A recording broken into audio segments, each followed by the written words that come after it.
got to do the thing. Wait for YouTube.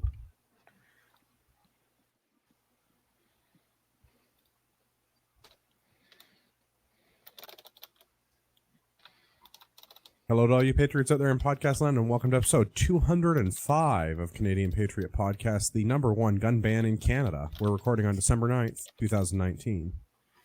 My name is Ian. I'm a hobby farmer and sport shooter on Vancouver Island.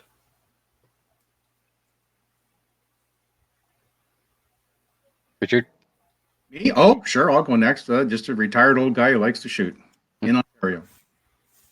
I'm Dave, competitive shooter, hunter, outdoorsman, and match director, and all-around fun guy. Kevin, I'm a guy on the internet who's happy to have his internet back after Bell told me that it would take somewhere between 4 hours and slightly longer. Slightly longer was a week. Fuck you, Bell Canada. Fuck you. I'm a liberal Tim. I'm a liberal, a husband and father of 3, and I'm a sports shooter. I'm also the proud descendant of immigrants. As always, my name is Andrew. I'm a recovering libertarian, competitive shooter, and a firearms instructor at Ragnarok Tactical. We'd love to hear your feedback about the show. You can visit CanadianPatriotPodcast.com/feedback or email us at feedback@CanadianPatriotPodcast.com. And you can find versions of the show on the internet, Stitcher, iTunes, anywhere that fine podcasts are sold. And while you're downloading those shows off of the internet, you can also check the podcast out on Facebook.com/Canadian Patriot Podcast or the Instagram.com/Canadian Patriot Podcast. You know, click the like button or the heart button, you know, all of those things. We appreciate it. We need your help to support the show. Visit patreon.com/CPP and become a Patreon. You can get a better quality version of the show for just $1 per episode. And the more you pledge, the better the rewards are. So you're not a communist. Buy a CPP t-shirt for just $19.99 plus shipping and theft. Visit CanadianPatriotPodcast.com. Go to the homepage and follow the link on the right. All right, it's time for my... Oh, why is my microphone quieter than everyone else's? Sound fine to me. Well, feedback on the internet. How's that? Do I sound Fine. better on the internet? Yep. Not asking you guys. I'm asking the comments in the YouTube. Let's take them a few seconds. Anyway, what are we drinking? That was the segment I was trying to get to before I was rudely interrupted by the listeners, which I have almost as much contempt for my listeners as Tyler has for his. P.S. It's been over a year since there's been an episode of the International Liberty or Death podcast. Just saying. Damn. Pressed F. You know, Pay respects not for that- international liberty or death, folks. Yeah, big F. So we're going to go around the screen clockwise on my screen. We're going to start with Ian. Ian, what do you drink? Adulting again tonight, so it's tea, just hot and black, like the my mood after I read the firearms news. Sorry about that, guys. Okay. Still I Blair. thought that was a soundbite for a second. Yeah. So I thought too. Not on purpose. Dave, what are you drinking? I'm drinking Belgian Moon because, you know, delicious. All right. Richard, are you having anything to drink? I just finished eggnog. I have my limit that the wife allows me, and that's it. Fair But enough. that's the limit you allow your wife to put on you. Oh, yeah, I guess. She complains about the pot if I drink too much of my eggnog. Try- I love eggnog. My wife coconut, also complains about the pot. coconut eggnog. It's delicious. Try it. Interesting. Less calories. Maybe you can have a second glass. Maybe. Gavin, what are you drinking? I'm sort of being lame this evening, and I'm just drinking orange Kool-Aid. But I am tripping balls on muscle relaxers, so there's that. Sweet. Always makes for a good evening. Orange muscle was relaxers. The ugly sweater shoot a little bit hard on you, or what? No, I don't know what I did. I guess just getting old sucks. So apparently, I hurt myself when I just sleep now. I don't know, just one of my Welcome to my world. shoulders is just Yeah. mangled from sleeping. So yeah, You Muscle fused. relaxers You became Gavler on the weekend. yeah. We combined to. I mean, I'm not Raise going to our judge, power but you're levels. supposed to take the handcuffs off before you go to sleep. Maybe that's it. Yeah. Okay. So your tongue For is like future looking like an reference. NDP poster. Yep. Tim, what are you drinking? I'm drinking 40 Creek Honey Spike and reverse osmosis water. Sounds delicious. It's really Wow. good. Not sure about the water. Well, yeah, I don't know about the water, but the first part was good. All right. So we have a topic show this evening of sorts. The topic is gun bans. We're not doing any other news. We have Usually it's more those. of a variety show. We have those. We We have guns. well, Yeah. It's soon to have a gun Allegedly. ban. We should Yeah. totally do that topic. I think that's the idea.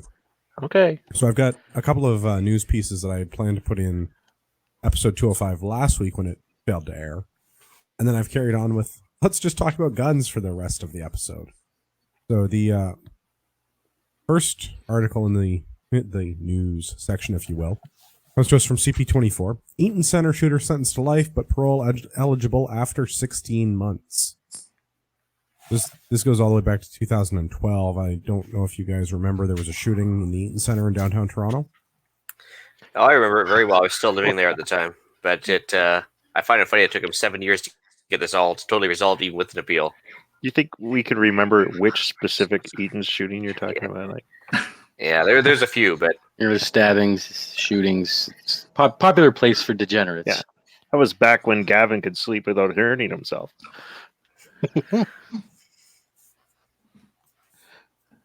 Pretty good. So the shooter has, as Tim mentioned, successfully appealed the original findings from their original court case, and they are no longer convicted of murder. Now it's only manslaughter, and that comes with a reduced sentence.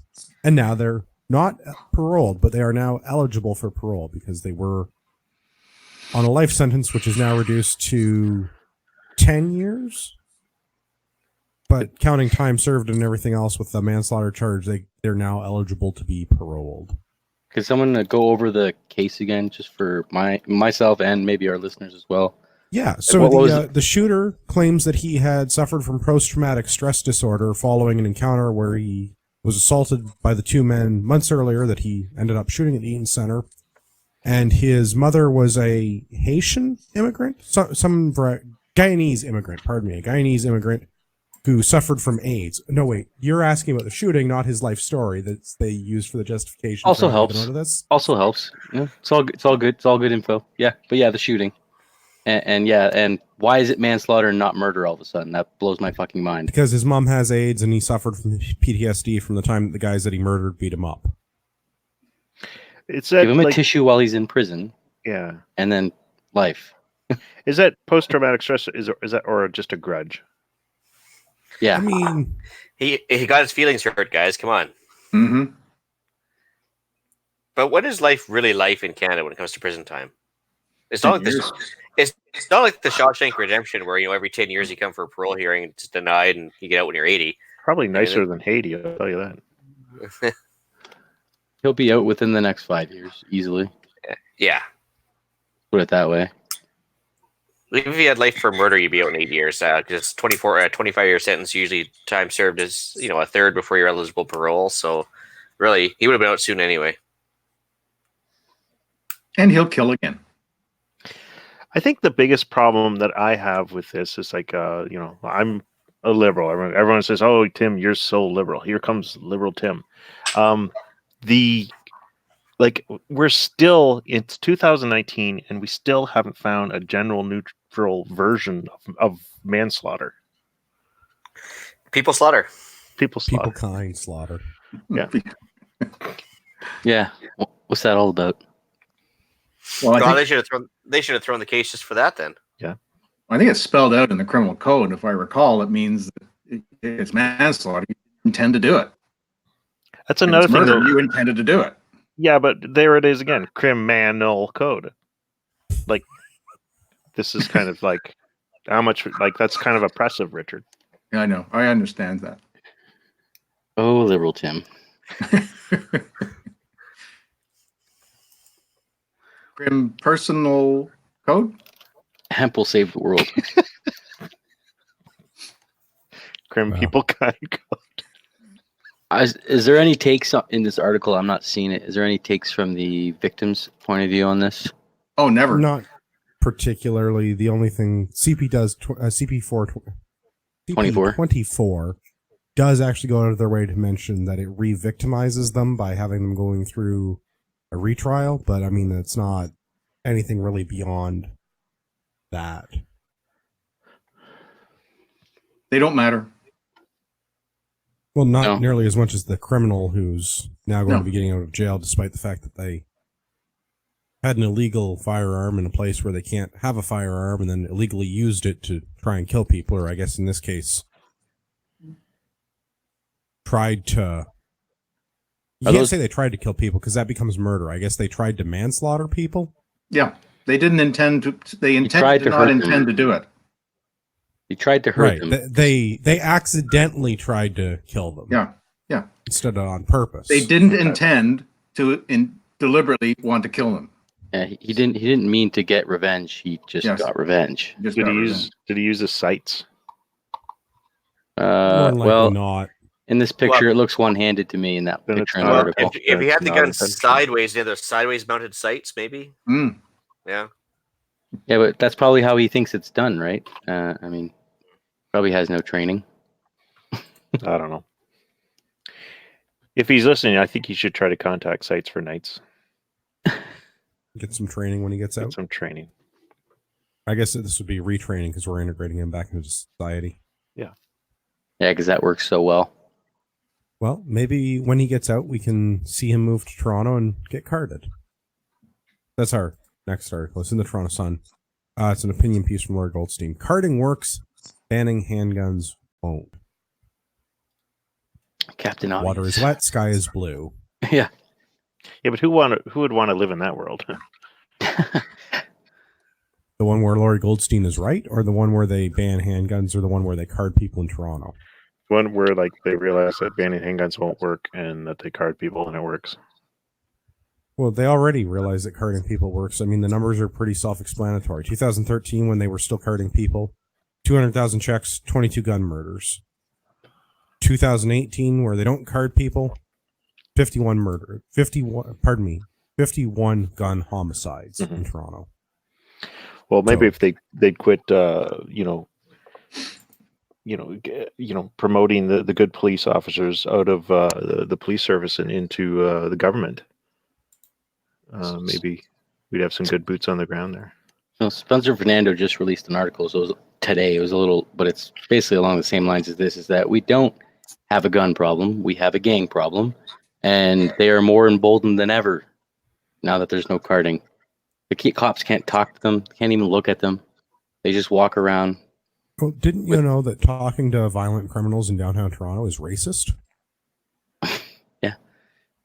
The Globe and Mail had a good article today about Bahamas and their gun problem because they have a complete ban, and their murders were going through the roof. And they How do you get talked about how do you get people prevent keep getting shot in the Bahamas if they've had a gun ban in that country for 50 years and they're an island nation? Yep. This is almost as ridiculous as the Brits. They live on an Yeah. island and they keep getting shot and they banned all their guns. Yeah, but Mhm. the this is almost Bahamas, as ridiculous as the Yeah. Australians. It They is live on bullshit. an island and they banned all their guns and people keep getting shot. Why can these island nations not keep guns out of their country? the islands It's not are like very they have small. the largest undefended land border in the world with one of the countries that has the easiest and most prolific access to firearms. You would think if anywhere this would be successful, it would be one of these island nations. The bullets are probably coming from a neighboring island, maybe Manhattan. They're probably smelting their own over a fire, making fresh ones. Well, wait, I got it. Japan is an island. They banned guns, and they don't have a gun crime problem. Actually, that's not true. They're also starting to have a problem too. Just read an article. It lasted for a good long time, though. I agree with you. It's been good for a long time. Well, maybe if we took off videos off YouTube that show you how to button rifle a rifle blank, then people would be able to make their guns at home. Man, I would love to button rifle a rifle blank in my garage. I'm Hear that, consuming, Ryan but so Stacy worth at it. International Barrels? I'm coming for you. We're going with Andrew's Garage Barrels soon. Who made up that invoice? Was that Ryan or you? That was Ryan. That's awesome. Side note: we ordered some barrels, and they were called accurate as fuck AR-15 barrels. No, super accurate. Oh, sorry, super yeah, accurate. definitely not show sponsor, and definitely like, I mean, we're affiliated with International Barrels in that we use their products, but yeah, they market their AR-15 barrels as super accurate AR-15 barrel. Not Very untrue. good. I mean, when you Very win good. the NSC, when you win the National Service Conditions Championship for 5 years in a row, or sorry, six, you can make that claim. Anyway, handgun bans. Sorry, back gonna help? to the news. Are handgun bans in Toronto or anywhere in Canada going to help stop I mean, criminals from shooting people? this whole panel knows that it's not. But how do we I know. get the people that think it will help to understand? Well, let's not that read it ahead. won't? That's later in the show notes. Okay, apologies. I'm mostly drawing the comparison that like any show can be somebody's first show. So like this is ridiculous to us because we all understand that criminals break laws, and that if gun laws worked, criminals wouldn't have guns because, well, let's actually talk about the Toronto City Council. So there was a video that I can't get to play because my audio is all foobarred on my new computer.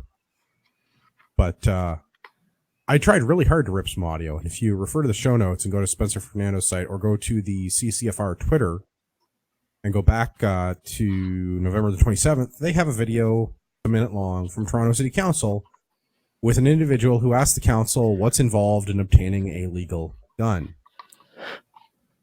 And the speaker for the City Council referred this to the police and their legal services who were present and also unable to answer the question. So no one at Toronto City Council knows how you can legally acquire a firearm. But they're a problem. Charles Zach was there, and he put his hand up, and they noted that he had his hand up, but they wouldn't let him tell him.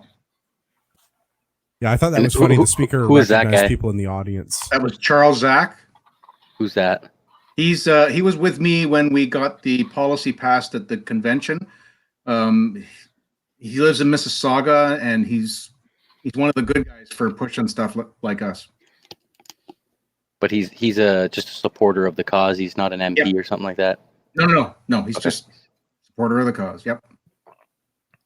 So this entertains me greatly that the Toronto City Council wants to ban handguns, but none of them understand how to Get legally one. acquire a handgun. Mhm. Of course, And the big question is Doug Ford going to let them do it? I don't think he will. Stated on record as not being Yeah. supportive of it. So I would guess he's say waiting no. to see what the legislation actually says, but he can certainly bring down the hammer and say, no, not going to happen. It looks like Alberta's already on that track. yeah, they kind of nipped that in the bud real quick. Yeah. Yep. So just Well, to anyone who might be tuning in for the first time, like I guess we touched on it briefly, but if laws at all work, then the law against murder would be enough. Like, Well, but if you make murder double illegal by saying you can't murder people with implements, that'll work. Because it's double illegal, okay, yeah, right? I guess we should try it. You've broken 3 laws before you even pulled the trigger. You've broken a bunch of laws before you even pulled the trigger, right? You broke the law when you had it, when you bought it. You broke a law when you're driving around with it with no ATT. You're breaking a law when you pointed it at somebody. And then you're breaking a law, obviously, when you pull the trigger. Unless it's manslaughter, and then it's not intended. Yeah, I didn't mean to. Sorry.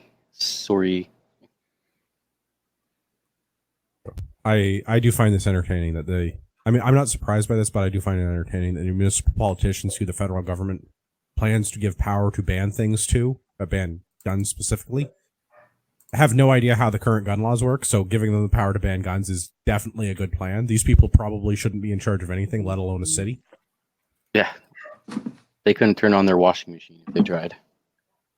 I'd like to know how they're going to do it logistically. I already heard or read that if you're planning to travel through the city on the way to with a gun in your car, you're going to use Google Maps to go around the city. So much for the direct route. Good luck enforcing that. Yeah, no Mhm. kidding. How are they even going to know?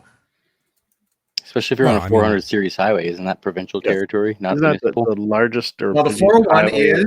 the 401 is actually provincial territory. But it's the busiest highway in the world, isn't it?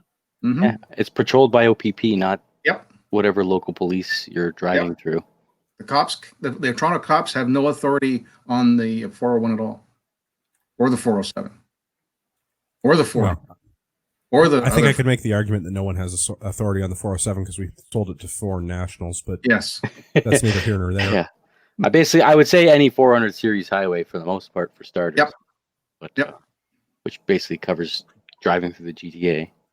Well, let's not put it by the next Liberal Premier in Ontario to ban guns from traveling on Queen's Highway. Yeah. Yeah. But no, I mean the videos. I mean we couldn't play it, but the video's hilarious. You hear crickets basically. Mhm. You hear anybody? My favorite part is when Anybody? you hear the laughter. Yeah. Mhm. Because they're like, does anybody know how this works? No one? Fuck those guys. Let's just ban them. Yeah, that's I'd be the whole problem I from think top we to should ban bottom. the city Right? council. It- Ban it's- Toronto City Council. Well, they banned half of them. Yeah. Not the No, rest. it was a good start. But I mean, 50%, we're almost there. it's literally the whole problem in a nutshell. Like it's right there, front and center, in a 1-minute clip. You know nothing about the current laws, just like everybody else on the gun grabbing side of the fence. You don't know how the laws work. So why are you advocating for more gun control when you don't even know how the laws that we have work? The whole problem in this country, never mind the states, Canada's laws are good. They just need to be enforced properly. There's nothing wrong with them, in my opinion. And the problem is everybody wants to take them away, doesn't know how they work. They've never even logged on to the Chief Firearms Office website or the RCMP website and even read a freaking sentence, not a one.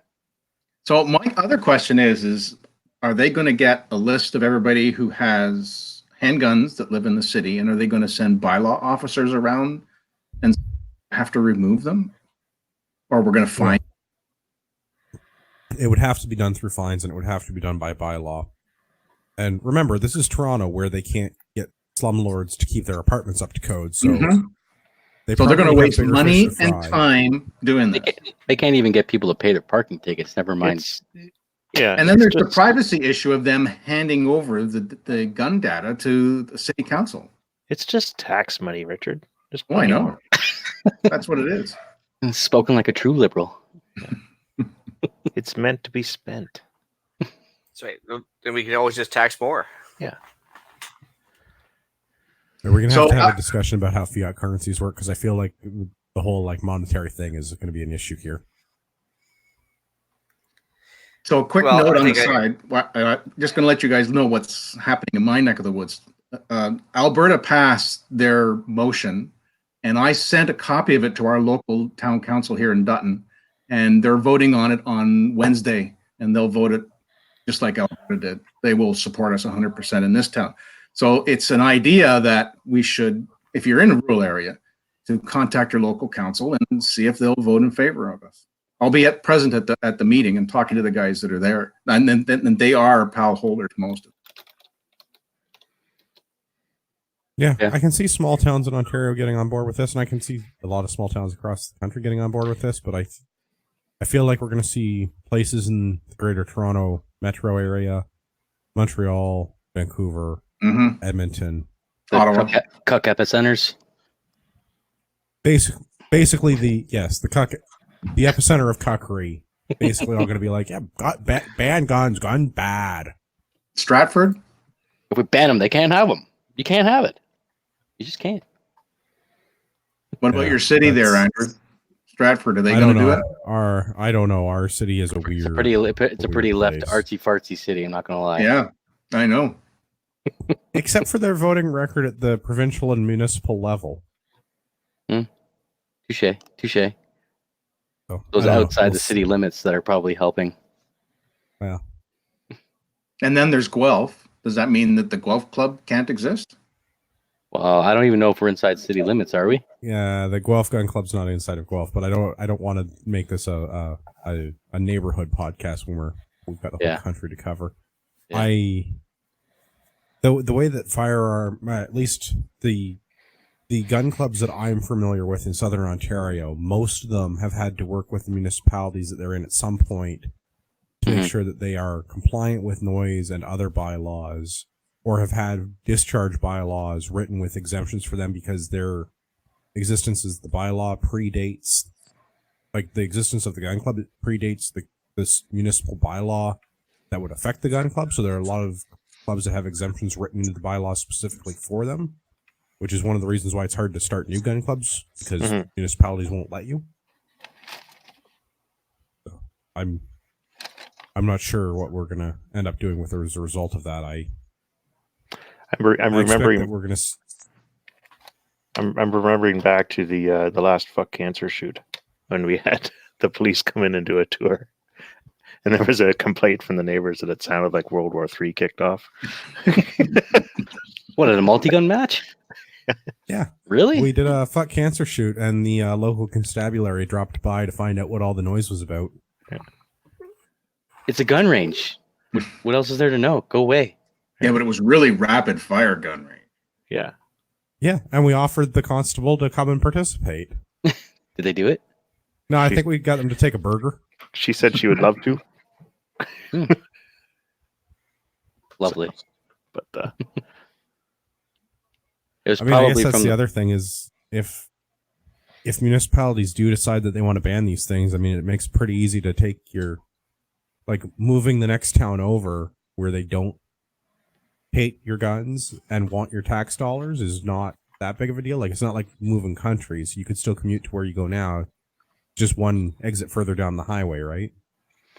yeah, but the construction of a range is difficult. You know, like you don't. Well, I'm not thinking of the construction of the range. I'm thinking more about like the what do we do with the Toronto, as an example, the Toronto proper, the city of Toronto bans handguns. Everybody in Toronto just like move one suburb out and go to Mississauga or Vaughan or whatever, and then just commute in. I mean, if they live in Toronto, they can afford it. Yeah. I still stand by my original solution for Toronto, which was a 20-foot concrete wall, and that's where we put our used oil. 20 foot's not nearly tall enough. They'll be able to get out of that. Yeah, they're like 50 floors high. We need to go very high. Like at least Think 50 bigger, floors. Tim. Think bigger. Think bigger. More tax dollars. More. Come on, Tim. Oh, hey, Think of all the Luke. construction That was at contracts. the Luke. That was at the podcast charity shoot in New Brunswick. He thinks that Atlantic Canada would have all of their large cities in Atlantic Canada. That's funny. Would jump on a municipal ban, places like Moncton and St. John, and I'm inclined to agree because again, epicenters of cuckery. Yeah, well, basically, wherever there's a university, you can expect cuckery. Because I did in Fredericton just go to the Green Party. Yes, it did. Mm-hmm. It's because Says it of all. people like you that the Green Party won't work. You're always undoing their good work. Sorry about that. I like to imagine I'm the reason most politicians don't work. Well, yeah, clearly they don't work because if you didn't give them your tax dollars, they'd have to get a real job. Unlike Trudeau, he would just hang off his money. Saudi oil money. But we should also cover the throne speech. I don't want to do the whole thing because the throne speech does have like 4 main themes. I guess for everybody in podcast land that doesn't understand how this works, we're a parliamentary democracy. The Queen is the head of our country, not the people we vote for. The Queen's Basically. representative in Canada, the Governor General, in this case, former astronaut Julie Piet, The space cadet. is but she's effectively the head of the government in this country because the Queen lets the Governor General do all of the administrative things that the monarch is supposed to be doing. Mm-hmm. So this is why we end up with things like throne speeches. Okay, point of order. Now, Julie Piet must have spent, a couple weeks tops in space, but she spent 20 years in university. I would call her a professional student, not an astronaut. Just saying. She's got like three PhDs or something like that. It's like, no. Professional years? I student. guess you could make that Yeah. argument, but like, I mean, you still went to space. I mean, I'm kind of jealous. yeah, Yeah, if but you take you- your you could- take your clothes off for work, does that make you a stripper? Do you have to do it all the Nope. time to keep being a stripper? No, I was like wasn't Lance Bass or some pop star? Didn't he pay like $20 million to go to space too? Does that make him an astronaut? I don't know. Well, I mean, I guess in the technical sense of the term, Yeah, I Yes. mean, he was spacefaring. for a short period of time. That Is Paris Hilton a porn star? I don't know. She did one video. I don't know. Like, it's. I'd say she spent a lot more time shopping in malls than she did as a porn star. So there's arguments there mall too. rat who moonlights as a porn star. Speaking of, if you scroll down, speaking of porn star, there's a picture of in the article. They actually at the throne procession, whatever the hell, they have the guy with the black rod. They have a big guy. black His rod. title is the Usher of the Black Rod.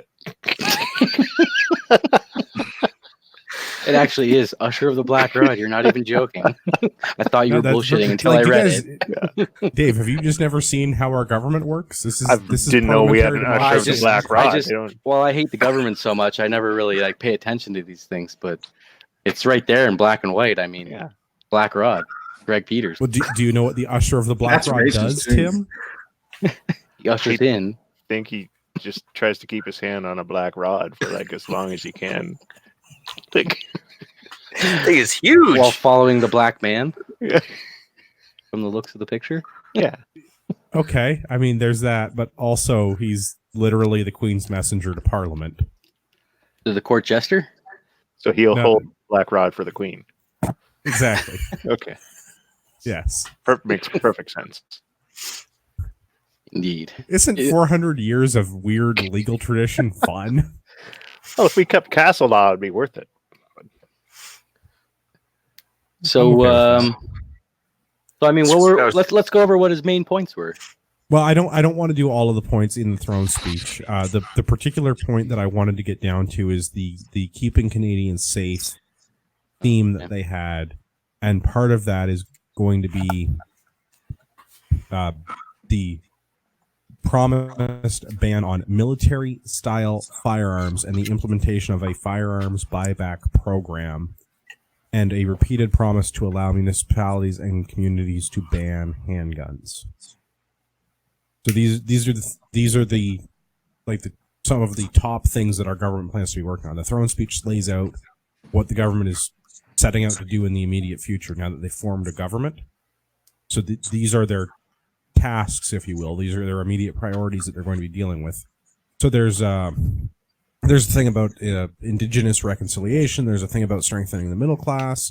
There's a thing about jobs and I forget what it's something to do with jobs and ensuring both Eastern and Western Canada are prosperous regardless of what happens with the oil markets. But the other thing is safety for Canadians, and that's by banning military-style weapons. Can I just say, No. we all know. I don't know who wrote this speech for them, but when they keep using the whole military assault style weapon bullshit. Butts. Probably fucking butts. But Ushers of the they're Black already Rod. banned in Canada. In case anyone, any of our listeners didn't know, they're already banned. So I really don't know why we keep Wait, you beating mean this I dead can't horse. just go out and buy a machine gun? Not in this country, unfortunately, not. No. What about a I full haven't for a automatic long machine time. gun? A fully semi-automatic machine gun, no. Also, no. We haven't been able to buy a machine gun for what, 40? No, 60 since years now? 1934. 1934, since full autos were banned in Canada, and 1986 is when they actually had convertibles prohibited, right? Yeah, like And- by and name, like Has the murder rate AK-47. gone up? Surprisingly, A little bit. I bet it has. I mean, we also have more people, though. I mean, if you look at, murder per capita ratio, whatever you want to call it. Well, we should look at things per capita because that makes the math easier. Mhm. But I feel like some of that might be like the epicenter of cuckery kicking in. I feel like if I lived in Toronto, I'd be more likely to kill people who lived in Toronto too. I mean, it's I a hate density Toronto, problem. Got to ban Toronto. We should ban Toronto. Yeah, agreed. Agreed. So what do you guys?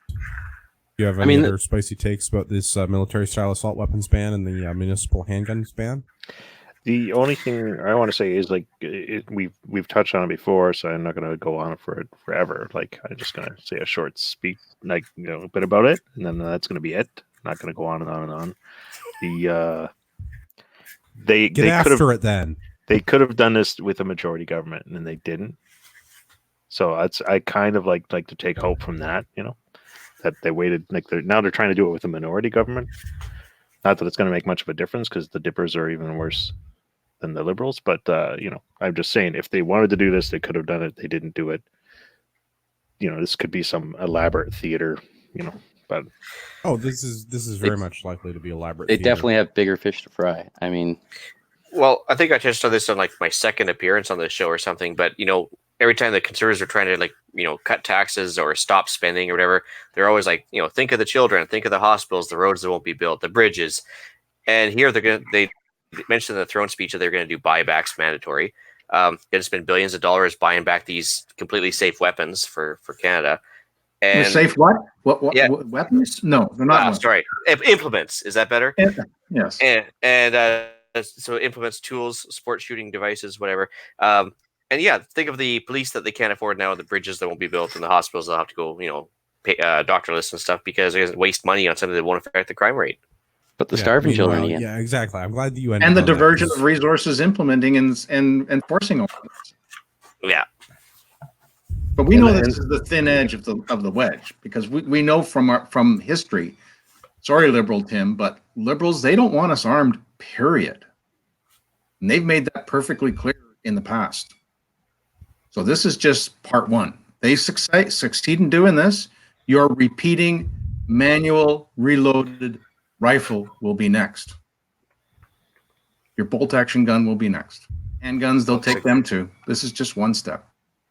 Because they'll call them high-powered sniper rifles next. Yeah, they did that in Australia. Yeah. Well, they just banned their first bolt action in Australia too. Yeah. They closed down a range because they said they were being trained for snipers. It's coming. And this is a live or die situation because once they do this, we'll never, ever get it back. The ranges will all close down. The stores will mostly all close down. So we got to fight this. Let's round out some news because I feel like people are reading ahead in the show notes. I mean, just to touch on this throne speech one more time, though, is that they're also talking about the economy and the Western divide, which again, basically the economy. Yeah, the Western divide. But how many times did they actually say the word Alberta? Yeah. The thing is, though, we just lost 71,000 jobs last month. That's like massive as far as the Canadian economy is concerned, and there's only 33 million of us. That'd be like the equivalent of the states losing 700,000 jobs. That happened in a month. I don't think it's done. It's not over yet. Nope. Every investors know that Justin Trudeau is bad for business, and it's going to get worse. And my other hope is that this recession we're going to be in is going to be a shit show next year, and this will take up most of their time, and hopefully just they'll never get to us. And and just push it right back to the polls, and let's start fresh. That's what I think is going to happen, because especially with what's happened in the last month with all these job losses. It's now one thing though. If Blair does go with an order in council ban, that means we won't be able to use them, we won't be able to sell them, and we won't be able to buy them until the legislation is passed for them to do the buyback. If they never get around to that legislation, we're in limbo until they're gone or they get the legislation in. So we won't be able to use them. CQB will be gone. Anything else that you guys like to do with these rifles, it'll be gone. Mm-hmm. Well, I guess why don't we jump down to that part of the show? I'm going to read the feedback first, then we can discuss. So we've got an email from Todd, and Todd's email reads, "Guys, I'm sure you'll be talking about it tonight, but in the future, I'd like to hear your thoughts of non-compliance. My dilemma: do I sacrifice my AR in order to keep my Benelli MR1 SKS Chiappa shotgun and handgun, or do I just say fuck it? This has gone far enough. I'm in my 50s. It's been a good run, and it's worth the legal BS." So that brings us to the part of the show about what do we do. So I guess the first point to Richard: if Blair follows through on the order in council, we do nothing because we are legally prohibited from doing anything until they make a law. Yes. That's what will happen. That's what I suspect will happen. He'll come out with this maybe in the new year, and then we'll be in limbo until they pass the law. They want these things out of our hands, and they don't want us to use them. They don't want them on the street, so to speak. And the Order in Council will do that, but they can't have a buyback, and they can't have the cities do their ban without legislation, and that'll take at least a year. Minority government, probably longer. They say they're going to have it done in the summertime. I don't believe it. On the topic of the handgun ban, I actually think that this is a white pill, because they're not talking about an outright ban of handguns. They're not even talking about changing the laws around handguns. They're talking about allowing municipalities to ban the ownership of handguns within their municipality. So, like, A, this is going to be an incredibly difficult to enforce thing, and B, it would fall to bylaw to be done. So I don't see your average city spending a whole ton of time on doing this, because, like, if you've had to deal with bylaw. Yeah, but they would have, the federal government would still have to write legislation. No, I understand that. I'm saying that the outcome of this is, should the legislation pass, a municipal handgun ban is, I mean, we all know it's ineffective, but, like, it's also paper ineffective now because it's unenforceable. And they're not talking about an outright handgun ban, which is honestly what I would have expected from our Liberal government, is that they would have been like, ban all the handguns, not let Toronto say if you own a handgun, you can't live here. Well, that's the thing. The AR-15, it's black and scary looking, and that's the only reason why they're going after it. Even though, as you just said, the pistols are the ones that are causing all the havoc in Toronto. The illegal ones. The illegal pistols. That's the thing, though, right? Like, 100%. During C-71's hearings, Ralph Goodale was asked that question: why don't they ban handguns? And his answer was, because they're responsible people. They don't need to have them banned. But we're going to have our ARs banned. So somehow my rifle makes me less responsible than my AR-15, of which only one has ever been used in a crime in this country, and that crime was a theft. A stolen AR-15 with, during a robbery. Right, and that's what I say. Like, so somehow that makes it worse. That makes it more dangerous. That's a thing that we should ban, because I mean, I think we can infer that when they're talking about military-style assault weapons, they're talking about AR-15s. Yeah. But I worry that they're going to call, like, the New Zealand playbook on this, and they're also going to be like, yeah, it's a semi-auto with, it's a semi-auto, or it's a semi-auto with a tactical magazine, or some other, We'll have to go to California cuckery. Well, and I fear that that's what they're going to do with this, is they're going to be like, well, a military-style assault weapon is any sort of a semi-auto with these features. Like, it'll be a rehash of the US 95 assault weapons ban, and it'll be a rehash of what they're doing in New Zealand currently, or it'll be a rehash of what they did in Australia 10 years ago. It'll be one of these things that we've seen before, where it'll be like, oh, if you meet these 2 or 3 very broad criteria, that makes it an assault weapon or a military-style weapon, or whatever their nomenclature is that they're going to pick. Well, New Zealand actually listed them. They actually listed the specific guns by name, so it didn't matter what feature it was. The Garand was in that list. No, I understand that, but so New Zealand was like the same as our gun laws. Like, we had the OG Ordering Council, and we had the Firearms Act with the technical characteristics. The New Zealand law is the same thing. They have the named variants, and they also had a list of technical characteristics. Yeah. Like, now, the other thing is, there's been people on Facebook have been saying that, oh, well, I'll just give them my receiver, the lower receiver. Well, that's not going to cut it, because what they'll do is they'll say it has to be all parts included, because that's what New Zealand did. They're not stupid. They know the guys are going to want to hand in just the receivers. But they'll do that. They'll want all of it. Well, I guess that raises some interesting questions. So what if you're somebody like me that has receivers that they've purchased, that they've planned to do builds on, but haven't done it yet? Gun parts. Like, I've got receivers that have never been finished according to the RCMP. Yep. So they're gun parts, and they will be included. Yeah, but they can't prove that I have or I find that very difficult. That's the thing. That becomes very difficult to enforce. Oh, no kidding. Just like the non-restricteds. How are they going to enforce the non-restricteds? Well, this is the thing is I think that if they're going to seriously enforce, I mean, yeah, okay, they'll put in a buyback or they'll put in a surrender bin or what have you. And there'll be some people that turn in their guns. And I'm okay with that because those people probably shouldn't have had guns in the first place because if you don't have the intestinal fortitude to own guns safely and responsibly, you probably just shouldn't. 17% in New Zealand.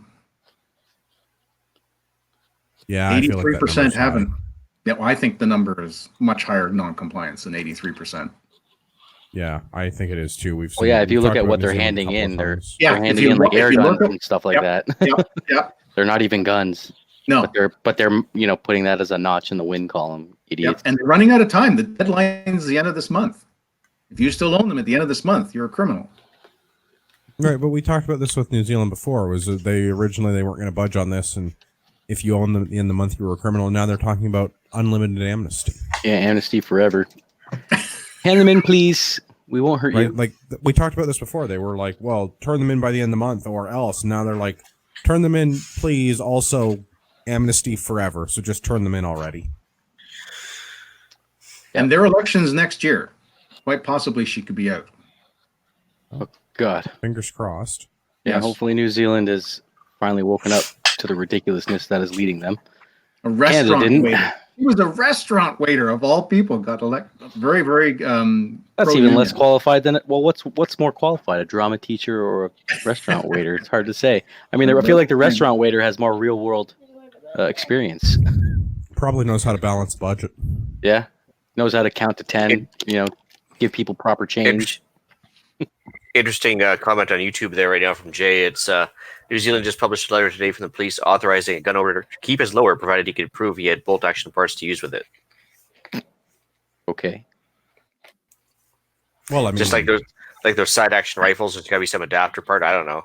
How does Yeah, that work? they got rifles in California now already that you change out the charging handle and then it's basically becomes like a single shot. You just pull the charging handle every time you shoot. Well, it's like the Cali key, yeah. It's like a bolt action rifle, right? Yeah. Oh no, but that's a repeating. So, what is it? What do they call it? A repeating assisted loading gun, and that's what Australia is now looking at banning. A repeating well, assisted loading gun. Codification intensifies. all of this comes down to that they don't trust the law-abiding people with arms that they're not doing anything with, and they can't do anything about the criminals who have the regular, not assisted self-loading, fully semi-automatic. Fully semi-automatic. Right? So, like, well, we wrote this law to stop them from getting these guns, and they found a way to get a gun that does basically the same thing, but, like, they never bothered to actually take any of these guns away from criminals. And they never will. New Zealand even actually talked to their guys, the gang leaders, and pleaded with them. And they just said, no. Dumbest thing. Well, on the subject of talking and pleading, I did see this, like, there was a thing making the rounds today on the social media. There's a change.org petition, LOL, a change.org petition that they want to stop the AR-15 and assault rifle ban in Canada, and it's got, like, I don't know, some number of thousands of signatures. I'll load it up and see what the current number is. Because that did a lot of good for C-71. Well, and that's my thing, is I have no faith in change.org to begin with, but do you remember when Trudeau came into power and they launched like a parle.gc.ca, like an official government website to petition the government? And if you got signatures and an MP to sponsor your petition, the government had to respond to it. I went and I dug out a couple of stats for that. So E1608, 86,000 signatures. E1608 was the Bill C-71 petition. Don't do Bill C-71 because you're dumb and you're not doing anything about criminals. You're only affecting law-abiding Canadians. Also, Bill E-111, which at its time was the most petitioned thing to ever be received by our government, digitally or otherwise. 25,000 signatures. And this was petitioning the government to change the restriction of the AR-15 based on its technical characteristics rather than the Ordering Council. And again, the government told everybody to go pound sand.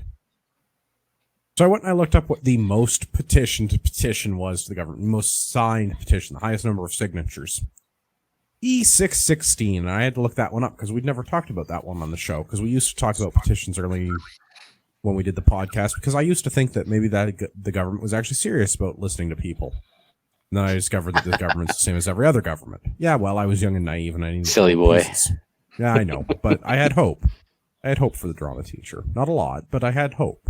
Because, you know, they talked about electoral reform, which is actually what E116 was about. Pardon me, 616, E616 was about electoral reform. A thing that the government ran on, a thing that the government got elected on, was doing electoral reform and eliminating first past the post and going to a more representative democracy. And that got like 130,000 signatures. And they still ignored it. They still ignored it. They still didn't do it. 100%. And this was a thing that this was a key element of their election platform. And sadly, those same people voted for Trudeau again. Well, I mean, yes, but my point is more that petitioning our government is not the solution. So what is the solution? Non-compliance. I'm okay with that. I'm not turning shit in. Somebody's going to have to come and physically remove it. Well, if they show up at your door, give us a call and we'll all block the cops from leaving your driveway. I don't even know how they would do that. There's 2 million gun owners in this country. Like, yeah, okay, there's going to be people that turn their stuff in, or there's going to be people with non-restricted that say they don't have it anymore, whatever. Okay, so we've got 1 million RPAL holders that the government knows have restricted firearms, give or take. Million's the number that comes to my mind. Pretty close. So what are they going to? They're going to send every cop in the country to go and take guns. Wait for one Yahoo to like start shooting people, and then like that's the end of that. I'm gonna wait. You non-comply when they go to your house. You call me, and I'll stand there and I'll collect grenade launchers that fall off the RCMP cars when they drive away. Yeah, they'll just leave them on the hood of the car. Yeah, sure. Oh God. Like that's what they're going to have to do. Is they're going to I guess maybe in the case of the municipalities that do a handgun ban, they're going to send bylaw to give you a fine or whatever, because that's all they're going to be able to do as a municipality, fine you. And if the federal law, here's an interesting part here, because if the federal law is written in such a way that gives the cities the ability to enforce federal law, in other words, doing confiscations, there's some serious shit there as far as our Constitution is concerned, because they're not allowed to do that. And people like Doug Ford and Alberta, they can just say, no, this is not going to happen in our province. And they won't do it. I don't see Ford or Kenny standing up to the federal government in any meaningful way. Kenny's already started to do that. He's actually looking at getting his own police force now, taking the RCMP out. But he also just cucked on carbon tax. Yeah, he just cucked on carbon taxes. Yeah, I know. So I mean, like, what did he do on the carbon tax? How did he give in on the mouth? How did he give in on carbon tax? Like, it affects them the most. Tune in next week to find. Actually, I'm probably just going to do like a solo show where I read some headlines from this week that we didn't cover, because like clearly some people don't spend enough time reading the news and being informed. David, what? He's shopping for ugly sweaters and shit. Right. Yeah, I know he's a busy guy. I got voted best sweater by Ian's daughter. Ian's lady there. Yeah. And I said, when did you watch Trailer Park Boys? And she's like, Dad, come on. Everybody's seen Trailer Park Boys. I guess so, yeah. I'm proud to say I had looked the reference up, although I am familiar with Trailer Park Boys. I was not familiar with the guy with the liquor. Mr. Leahy is a classic. He is a classic. God rest his soul. Yes, definitely a deep loss to Canadian acting talent when he died. Yeah. Yep. How drunk? My second favorite line besides "I am the liquor" is, "How drunk are you, Leahy?" I don't know, 6 out of 10.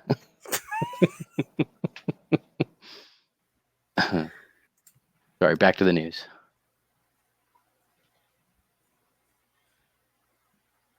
Something about carbon tax. Well, no, not the carbon tax, the gun ban. And Jay brings up a good point. If they start jailing people, for example, is that the solution? The government's going to Well, I'm not turning in my guns. So the government's gonna be like, okay, well, we are going to arrest you then because now you're breaking a law. I'm gonna be like, okay. So when the say, I don't know. I wonder how many RPAL holders we need to have removed from the economy to make the economy in this country fail. There's a million RPAL holders. Well, the wife and I discussed this. Okay, so 100,000. talking about a retirement plan, if you don't have a solid retirement plan, you can go get 3 square meals a day, free heating, free housing, free education if you want to get that PhD you've always wanted to get, access to libraries. There's probably about 50 or 60,000 guys who would gladly take that retirement package into prison, in which case that would double the prison population right there. No, that's not what would happen. They would send all the criminals out to bring us all in.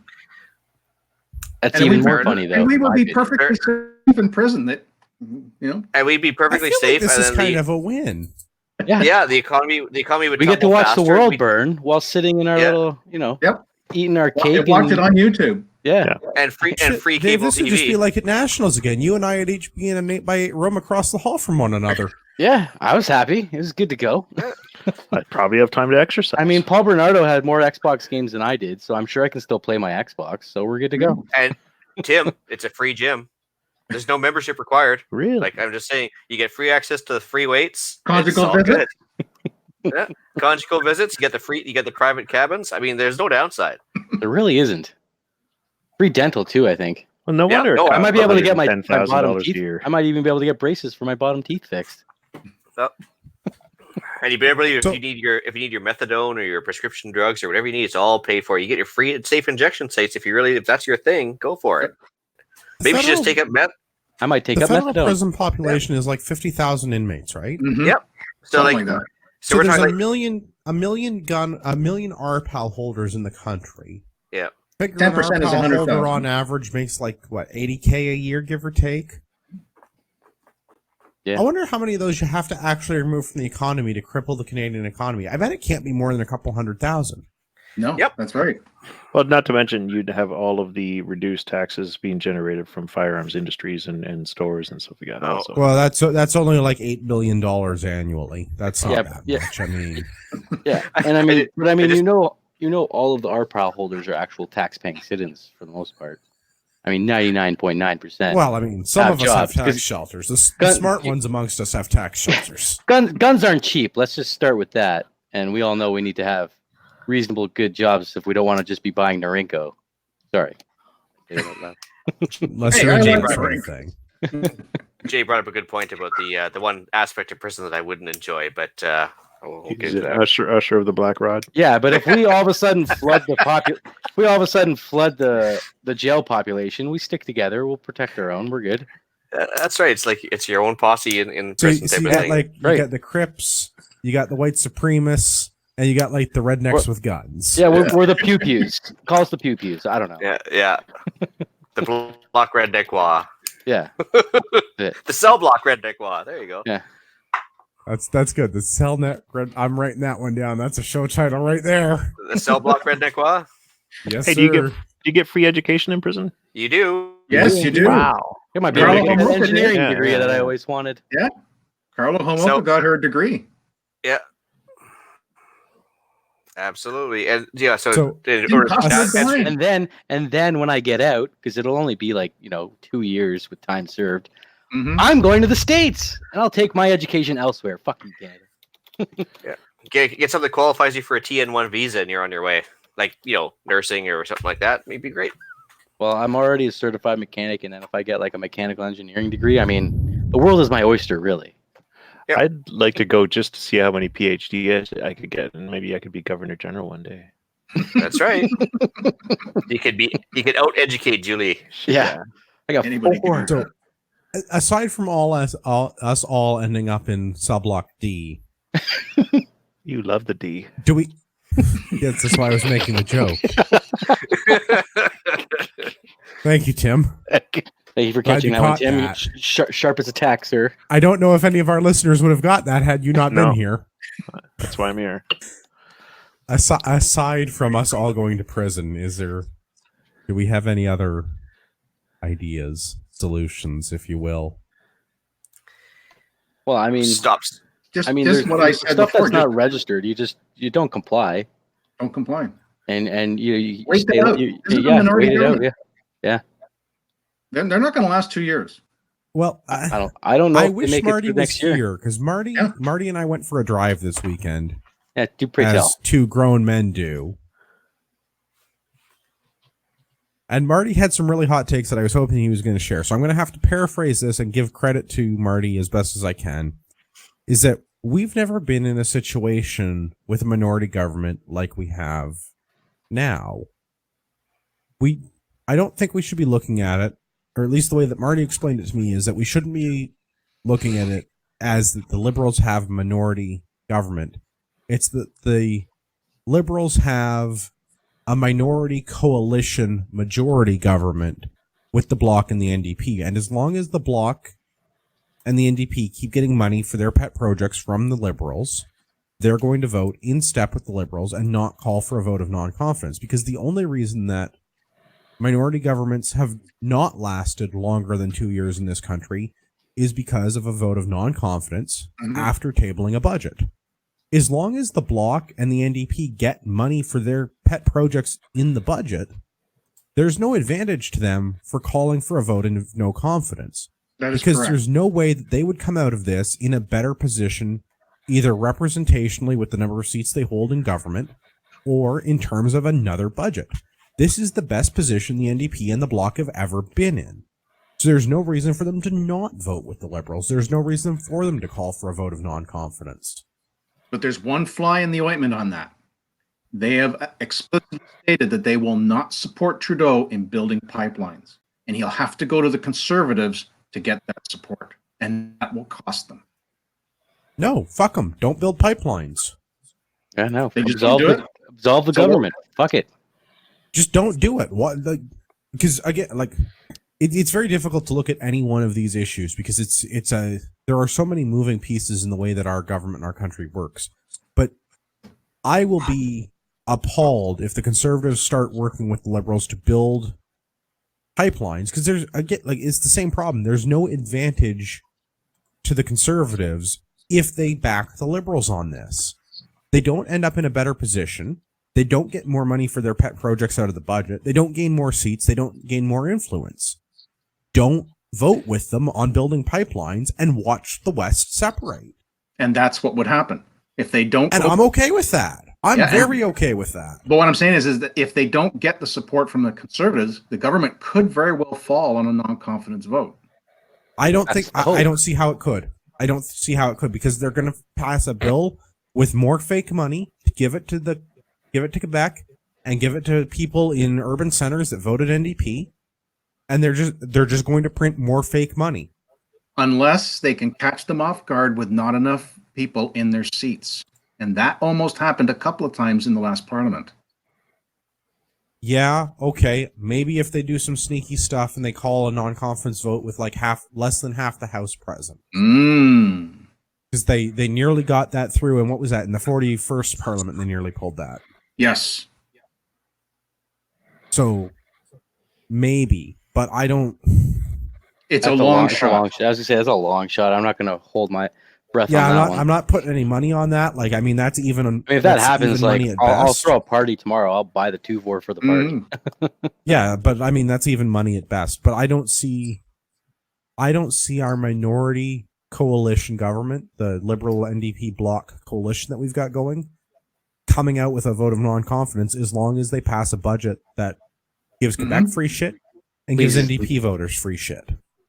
Well, the another fly in the ointment could be as if the economy tanks. What are they going to do? Run $40 billion deficits? Why not? Yeah. What's the difference between $40 billion and $4 billion? Like, it's a great way to show your success. The numbers they're talking about in the budget are so astronomical. The average person doesn't have a way to relate that, right? So like 40 billion, 20 billion, 4 billion, like none of that. Like it doesn't matter. So much debt that no matter what they do, my great grandchildren will still end up paying for it, even if we balance the budget tomorrow. How about what's the total debt like for federal? Is like 400 billion? No, it's over 600. 600. So I think it's 670. For the listeners at home, if there was only 10 people in Canada, you would each owe $67 billion of debt. That gives you a little more perspective on it. The federal government is paying $2.4 billion a month in interest payments. The Ontario government is paying $1 billion a month on interest payments. And I get challenged by liberals online when I say that. Oh, no, that's not true. That can't be true. Oh, yeah. Go and I look keep it up, that in 'cause my, it's- I paste that. I have it copied in my clipboard, and I paste that all the time when you post shit. Yeah, like we pay more in interest than we do in education. well, We education pay more is- in interest than we do in Yeah. almost everything else. Interest is nearly half of the budget. in Ontario, it's healthcare, education, and then interest payment. Those are Okay. biggies. I And- thought we slipped ahead of education. It's Maybe next year. Here's to next year. maybe, Admirable goal. Wow. yeah. So, I mean, maybe you're right. Maybe they crash the economy. Maybe there's a deficit. Maybe they lose power as a result of that. But I don't see it happening. My prediction is going to be chaos for at least the next 2 years because Trudeau's going to want to do things and he's not always going to get his way.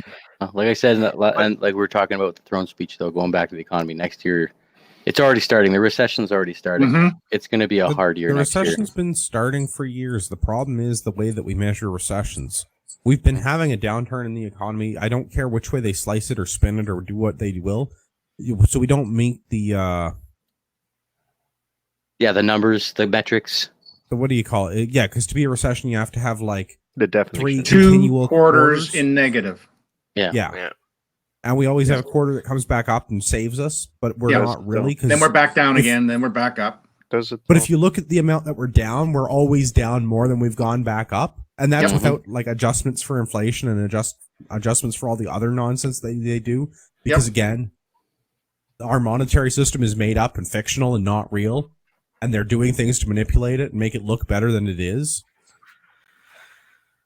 Well, Christmas gift ideas: baked beans and shotgun shells. Dude, There you you go. can And never rice. go wrong with ammo. Yeah. Mhm. Doesn't go bad, always goes up in value, has a great shelf life, multiple purposes.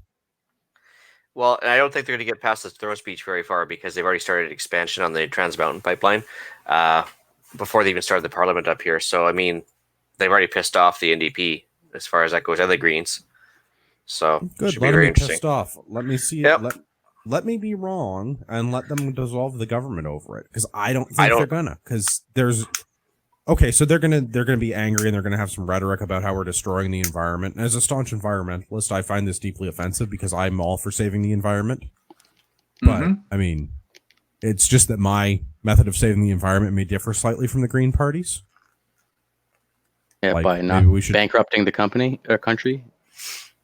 No, maybe we should just stop having people in the Green Party in power, Well, that too.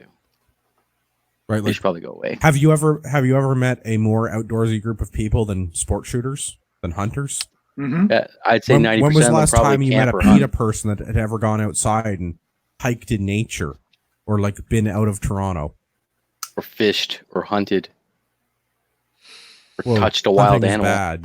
That's what I say. Like, because they're going to tell you that the whole hunting thing is bad, and you're hurting the Yeah, but you're hurting I have nature, and science you're on hurting my- those animals. But Yeah, I have science how on much my money side. have you put towards conservation to make sure that those animals are there for you versus that person in Toronto with their plastic sign saying "shave the whales"? I've put thousands of Right. dollars probably. Right, already. and that's my point. Is people that like the outdoors and hunt and do that stuff are the people that are actual conservationists, 100%. not people in downtown Toronto posting on their iPhone about how they went to a PETA rally. Yeah, 100%. 100%.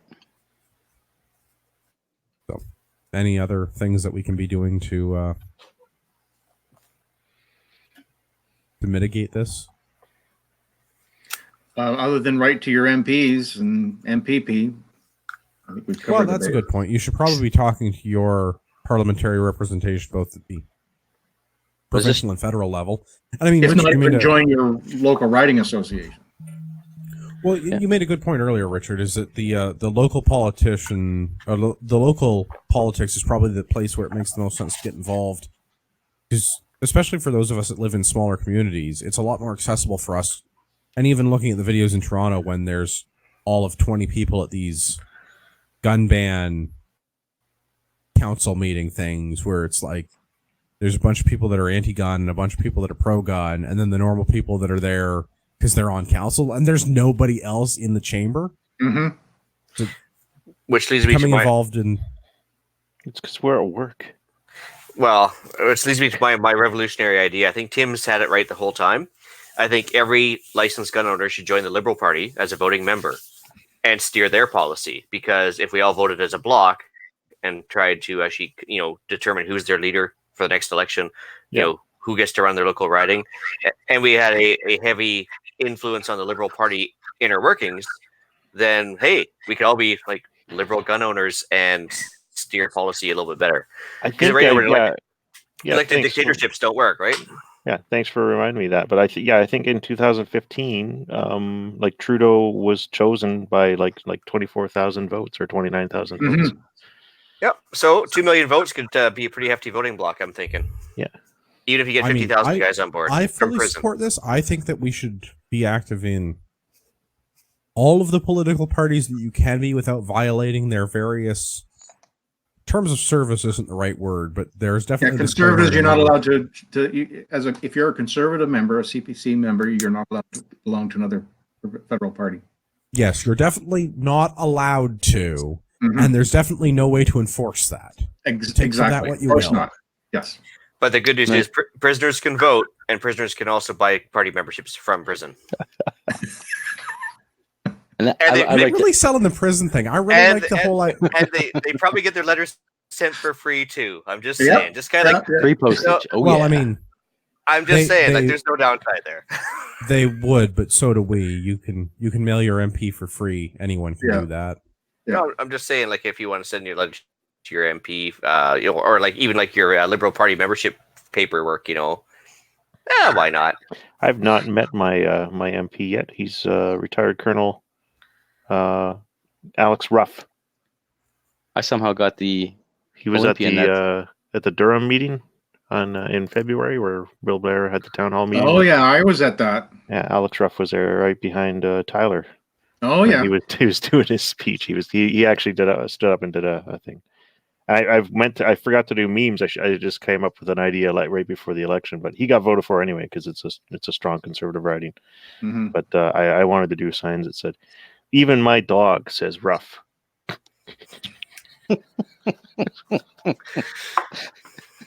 Can I say, as far as what we should do, I think right now at this very point in time, we need to stay patient and calm. Don't go crazy on the internet. That's right. Don't be spewing off random stuff. Get informed. Support. You're really interfering with my Monday night. No, we are under heavy scrutiny. Yeah, so stay calm. Also support. I don't know if we're allowed to plug them, but I gotta plug it. We need to support the CCFR. They are going to be. They are the ones that are going to be representing us here when it comes down to it, better than anybody else, in my opinion. You all need to stop pointing your chests at the cameras. For our audio listeners, that's right. You're welcome. For our YouTube viewers, I'm sorry. But yeah, stay calm. I just had a friend tonight just ask me. He just bought a brand new firearm, and he's getting into the firearm scene. And he's like, "What's going on with all this stuff?" And I'm like, "Listen, this is where it's at.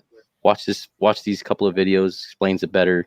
But at this point in time, just stay calm, and nothing's happened yet. Just relax and be patient." It is frustrating. I got a friend too, just like 200 rounds for a new pistol. Yeah, first pistol you ever bought. First, excited as shit. A shooter for 1 year.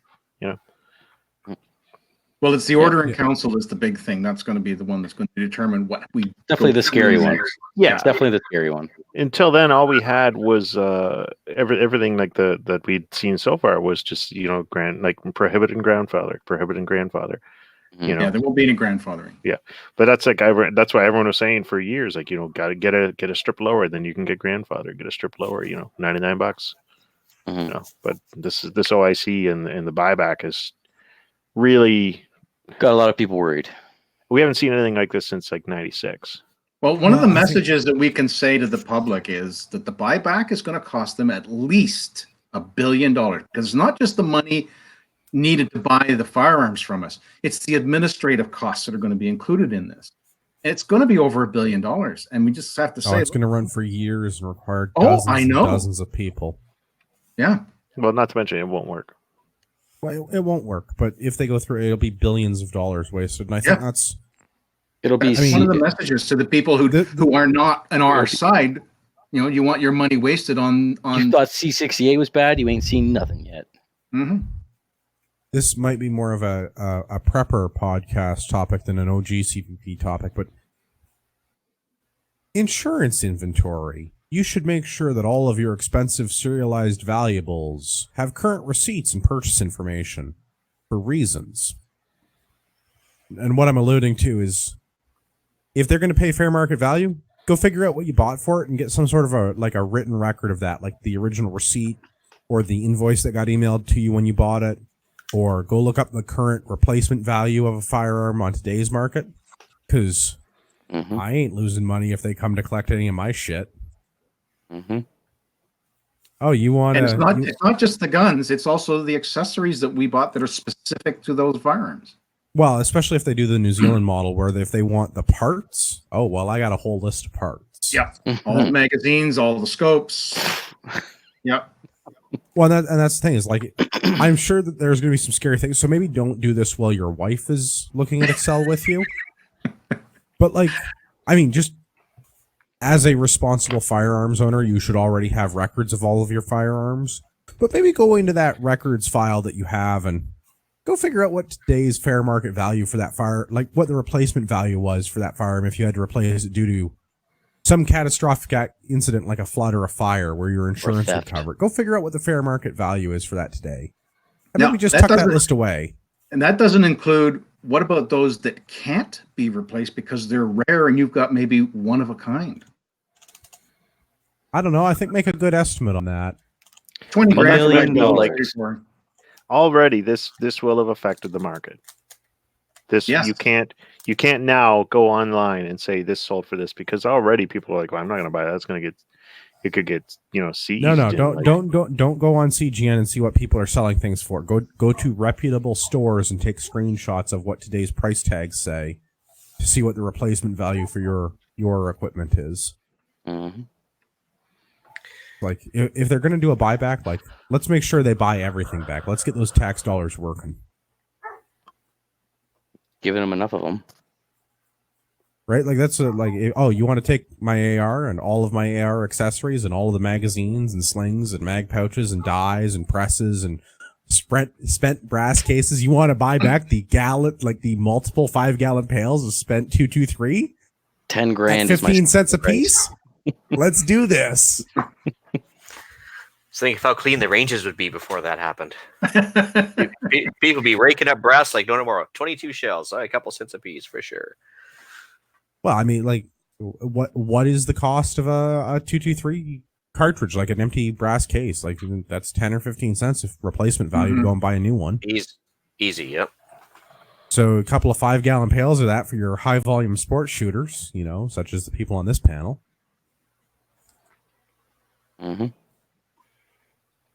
Yeah, if they want to do a buyback, like let's make them buy everything back. We'll see how that goes because I mean they were the ones that started this whole fair market value nonsense.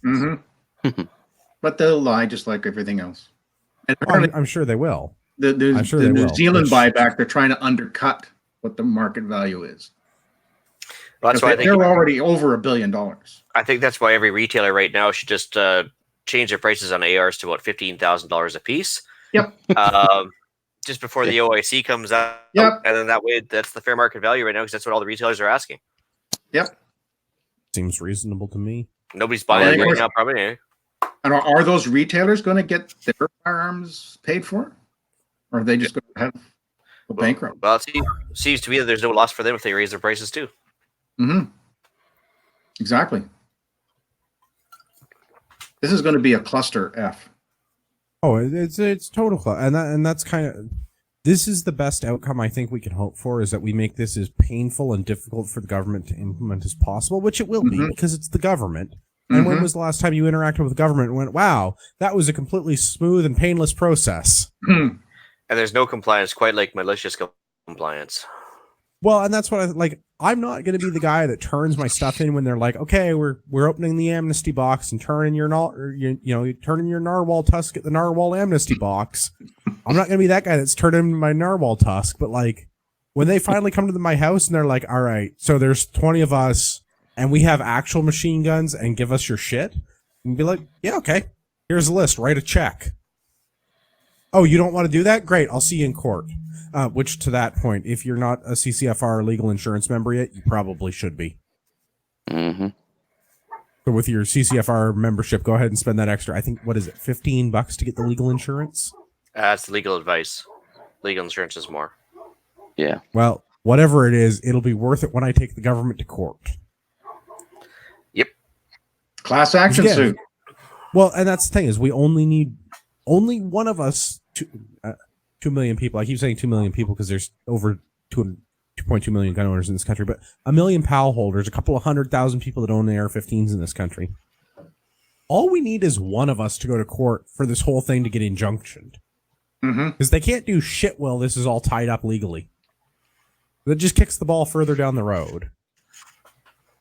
Yeah, I'm all in favor of doing a class action suit. Absolutely. Yeah, That would certainly bog them down.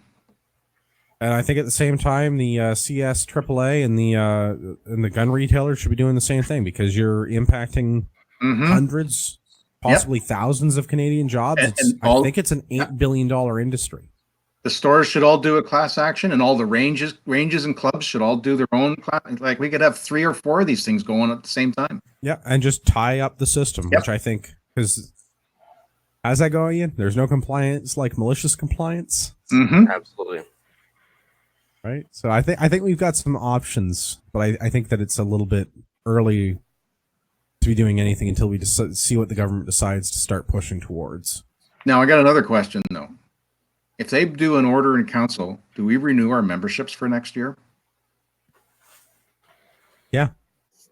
I will. I will. For which We member? got- Of course you would. We Sorry, got what are to you keep talking them about? going. Even though you won't be able yeah. to participate in any events, you got to keep Oh, them 100%. alive.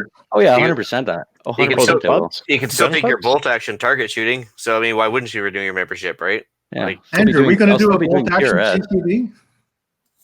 No, but I you think can we come might shoot have PR to. with me, and we'll go down to the States and shoot PRS where they still have fun.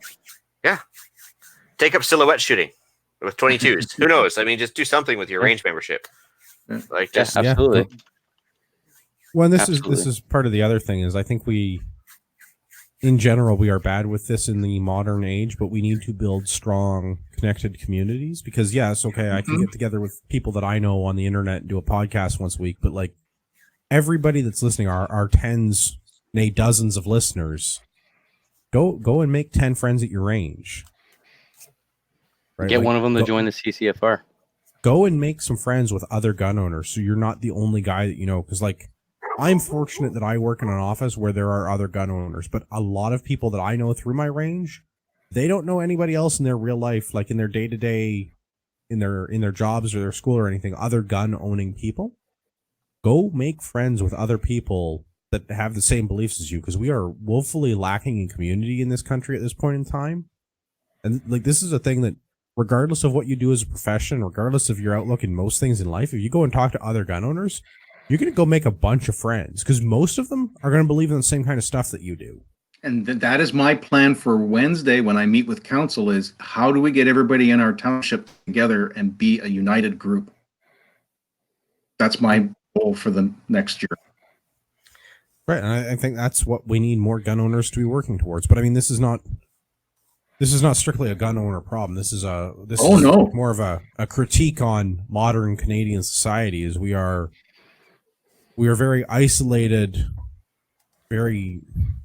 it's a freedom issue. It really is. I mean, if you don't have a strong support network of any type, you're going to eventually lose to overbearing tyranny, for lack of a better term, from the government, whether it be gun ownership or personal rights, privacy concerns, anything. If you don't have a united front against any sort of overreach by government, it's a problem. So the mutual assistance group's a good idea. I like that. Well, I have a friend who makes sense. just got into firearms ownership like a year ago, and I really should have a discussion with him just to get his concept of how his perception of government has changed as soon as he became a firearm owner. Mhm. Because it's just like it's immediate. You are not liked. You are treated, worse than a criminal. Oh, we're General. criminals in waiting. That's what Yeah. Pierre says. Guilty until proven innocent, right? Yep. I don't think I have anything else on that. We skipped some stuff that I don't care about, and then we did the rapid fire feedback. Has anybody got anything else that we didn't cover? No, I think we're good. Now, if me, General Pinochet, would actually email me directly, that'd be great. I have a question for him. So, but that's after show. All right, good enough. Augusto, you've got the email, or you will in a moment. Let's do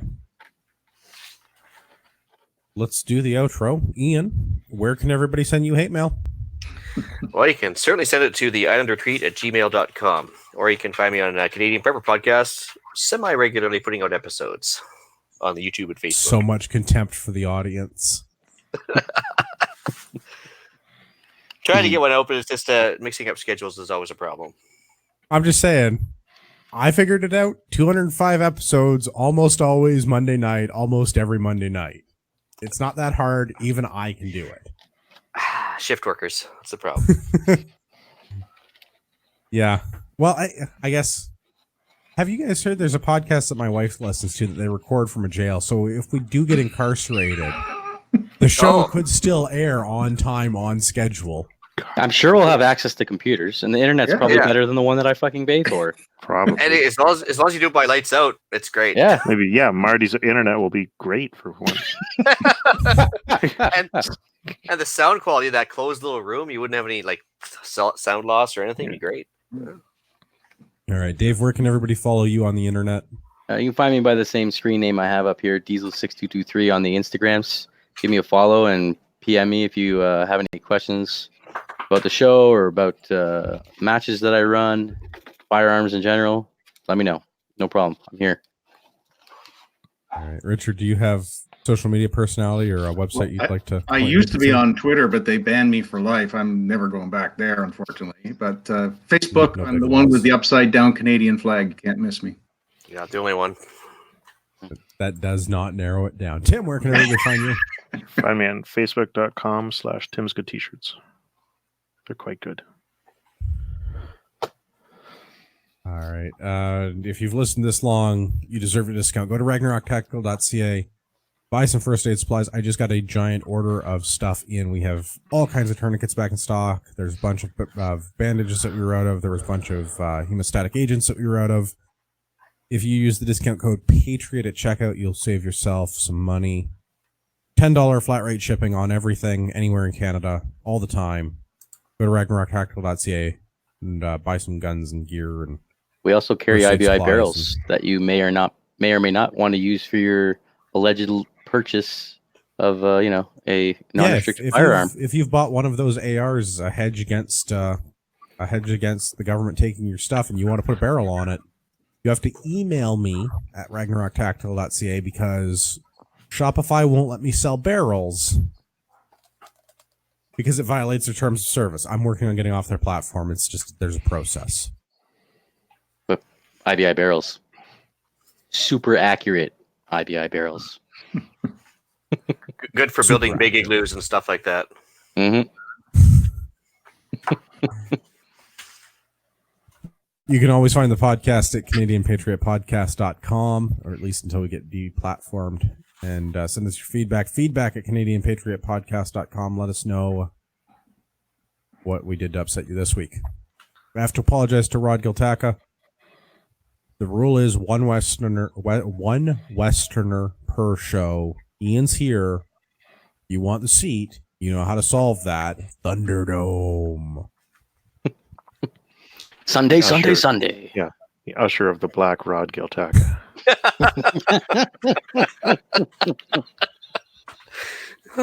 For all of our listeners out there in podcast land, I'd like to remind you that you are the true North, strong and free.